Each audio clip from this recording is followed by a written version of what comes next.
Hey guys, we got a great review today. This one's going to be on Clybourne Park. This is a play written by Bruce Norris, an American playwright and actor. This play actually won a 2011 Pulitzer Prize. Great spinoff actually from A Raisin in the Sun. It takes place in the same apartment, same neighborhood. A married couple named Russ and Bev Stoller. Their son Kenneth was a war veteran. He comes home pretty much ostracized by the community, ends up committing suicide. This puts a heavy strain on their relationship with one another as well as with the community. Russ really internalizes the death of their son. He kind of emotionally and mentally cuts himself off from everyone. And they're just looking for a new beginning. They're moving, they've sold.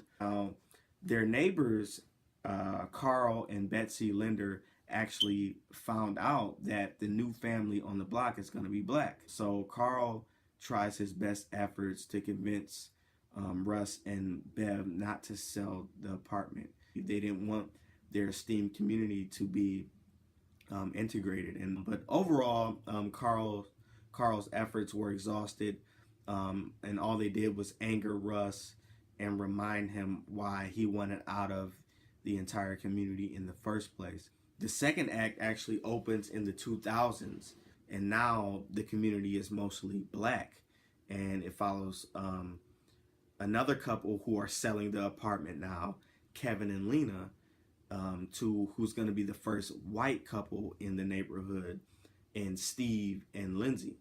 Steve and Lindsay are trying to renovate and change some things around.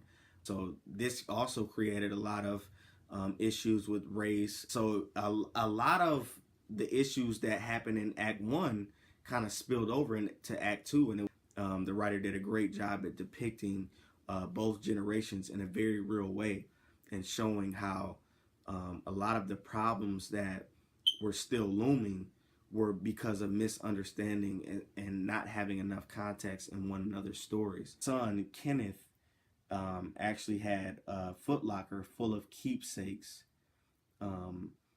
in Act 1 that Russ ended up burying in the backyard. This footlocker also contained the suicide note from Kenneth. Act 2, that keepsake was dug up, and the suicide note was retrieved by a man named Dan, a guy who was doing work on the house and things of that nature. And the contents were then revealed. You see the same issues with race and gender equality unfolding right before your very eyes. And it just forces you to think outside of the box. So it was a great read overall, and I really enjoyed it.